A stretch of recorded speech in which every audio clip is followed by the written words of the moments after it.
Of Haji Pir के बारे में हम लोग बच्चों को यहाँ पे एजुकेट करते हैं। We are looking forward to have more and more school kids here so that we can brief them about the history of Baramulla. साल में अगर 365 दिन है तो कहीं ना कहीं हम लोग 100 से ज़ायद दिन जो है हड़तालों के अंदर गुजारते थे, जो लोगों को मज़हब के नाम पे या रीजनल आइडेंटिटी के नाम पे लोगों को भड़काते हैं। ये चीज़ें यहाँ पे रखने के लिए so that they can know कि हम कहाँ से उठे, व्हाट वेर आवर रूट्स।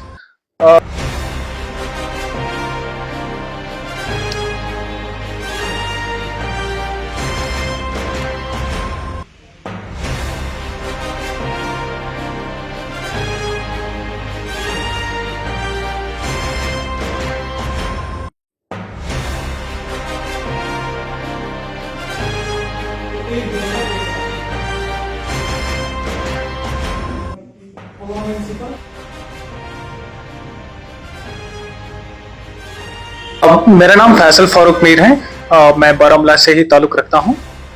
यहाँ पे अवाम एंड सिपा गैलरी में मैं ब्रीफिंग करता हूँ। जो भी यहाँ पे चाहे कोई चीफ गेस्ट हो या कोई गेस्ट्स आते हैं बाहर से, या यहाँ पे कई स्कूल्स ने अभी हाल फिलहाल में विजिट किए हैं, तो इनको मैं यहाँ पे ब्रीफिंग का काम अंजाम देता हूँ। राइट, तो इस गैलरी में की खास बात यह है कि ये अवाम और सिपा के बीच के बॉन्ड को दर्शाती है, जिसमें सबसे पहले हम बच्चों को बारामूला की हिस्ट्री के बारे में बताते हैं, और उसके बाद जो है एगनी ऑफ पार्टीशन जो 1947 के दौरान पार्टीशन हुआ था, उसमें क्या दुख झेले खासतौर पे बारामूला के लोगों ने, और फिर उसके बाद विक्ट्री ऑफ हाजीपीर के बारे में हम लोग बच्चों को यहाँ पे एजुकेट करते हैं, और फिर अंत में हम लोग आते हैं नया कश्मीर के ऊपर कि किस तरह से चीज़ें जो हैं अभी बदल रही है दिन ब दिन नया कश्मीर के अंदर, और फाइनली हम लोग अवाम और सिपा के बारे में लोगों को बताते हैं कि किस तरह से अवाम और सिपा मिलकर कश्मीर को आगे बढ़ा रहे हैं, खासतौर पे बारामूला को आगे बढ़ा रहे हैं। जी बिल्कुल, हमेशा अगर हम कश्मीर की बात करें तो कई सालों से जो ये कॉन्फ्लिक्ट से जूझ रहा था, और एक कॉन्फ्लिक्ट रिडन सोसाइटी की हमेशा से ये चीज़ें रहती हैं कि उसके जो यूथ है, यूथफुल जनरेशन जो एक कॉन्फ्लिक्ट रिडन जोन की होती है, वो कहीं ना कहीं गलत कामों के अंदर मुलविस होती है। और चूँकि कॉन्फ्लिक्ट होता है तो पढ़ाई के ऊपर भी एक बहरान होता है। साथ ही साथ एम्प्लॉयबिलिटी की भी बात करें तो एम्प्लॉयमेंट के मौके भी बहुत कम होते हैं।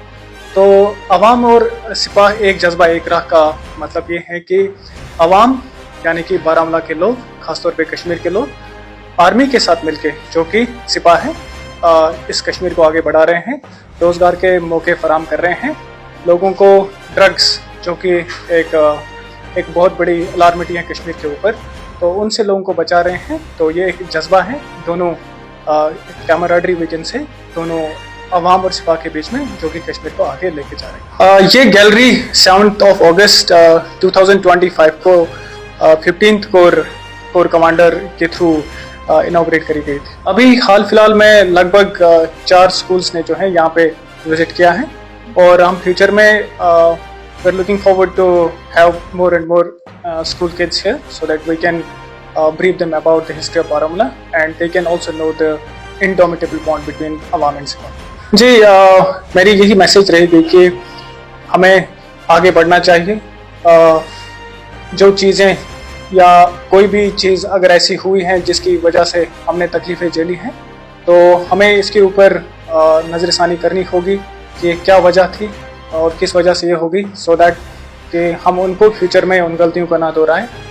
और आजकल दुनिया की अगर हम बात करें तो ये एक ग्लोबल विलेज बन चुका है, और हमें ज़्यादातर इन चीज़ों के ऊपर फोकस नहीं करना चाहिए कि बहुत सारे ऐसे शरपसंद अनासिर सोसाइटी के अंदर होते हैं जो लोगों को मज़हब के नाम पे या रीजनल आइडेंटिटी के नाम पे लोगों को भड़काते हैं। तो उनको उन चीज़ों से ऊपर उठना चाहिए, अपने रोज़गार के मौके फराहम करें, अपने लिए अच्छी ज़िंदगी जो है चूज़ करें, और अपने माँ बाप खास तौर पे अपनी सोसाइटी का जो है एक मिसाल बन के रह जाए। हाँ, ये हमेशा से एक शिकायत रही है हमारे बुजुर्गों की तरफ से कि कश्मीर के रिवाज के ऊपर ज़्यादा काम नहीं किया जा रहा है। तो यहाँ पे मैं ख़ुसूसन इंडियन आर्मी का शुक्रगुजार हूँ कि उन्होंने कश्मीरी कल्चर को खाली रिवाइटलाइज नहीं किया, बल्कि उसको फैशन के तौर पे एक ट्रेंड बनाया। तो इसका यही मकसद है यहाँ पे इन चीज़ों को रखने के लिए। हम लोग अगर देखेंगे तो बहुत सारे मैं बोलूँगा कि ख़ास तौर पे जो कश्मीरी स्पीकिंग जनरेशन जो थी वो दिन ब दिन कहीं ना कहीं अपने उस कश्मीरी का जो टिंज था, वो कश्मीरी लैंग्वेज जो थी वो दिन ब दिन डिमिनिश होती जा रही है। तो ये चीज़ें यहाँ पे रखने के लिए so that they can know कि हम कहाँ से उठे, व्हाट वर आवर रूट्स, तो उनको एक बार फिर से हम लोग यहाँ पे एक नॉस्टैल्जिया हम लोग यहाँ पे उनके दिलों में जगा रहे हैं, ताकि उनको पता चले कि हम कहाँ से थे, क्या हमारे रूट्स थे, कहाँ से आए और हमारा रहन सहन कैसा था, खाना कैसा था, पीना कैसा था। तो उनको भी इस चीज़ का जो है ना एक सेंस मिले, so that they can feel proud about the Kashmiri culture. जी अगर हम 2019 के बाद की बात करें और उसके बाद खासकर तालिबी शोबे में अगर हम बात करें तो IITs, IIMs और एम्स जैसे बड़े बड़े इंस्टीट्यूट्स जो वर्ल्ड क्लास इंस्टीट्यूट्स हैं उनका इनेकाद किया गया। और अभी ट्रांसपोर्ट की बात करें तो दुनिया का सबसे बड़ा रेलवे ब्रिज कश्मीर के अंदर बना है और जो अभी इनॉग्रेट भी हुआ है। और मैं कहूँगा कि कश्मीर को रेल कनेक्टिविटी मिली है जो बाकी स्टेट्स के साथ कश्मीर को जोड़ता है। और बिज़नेस की बात करें तो बिज़नेस में भी लोगों को बहुत सारा फ़ायदा मिल चुका है। जैसे हम लोग पुराने कश्मीर की बात करें तो हम लोग साल में अगर 365 दिन है तो कहीं ना कहीं हम लोग 100 से ज़ायद दिन जो हैं हड़तालों के अंदर गुजारते थे। तो आजकल ऐसी बात नहीं है, हर कोई यहाँ पे अपने business without that threat of that those hartals और स्ट्राइक्स व्हाटएवर, तो वो चीज़ें अब नए कश्मीर में नहीं हैं। और ख़ास तौर पे बात करेंगे कनेक्टिविटी की या इंटरनेट कनेक्टिविटी का एक बहुत ज़्यादा इशू रहता था। तो अगर हम लोग पिछले कई सालों से डेटा उठाएंगे तो अब हमें ज़्यादा रेस्ट्रिक्शंस भी नहीं मिल रही इंटरनेट के ऊपर।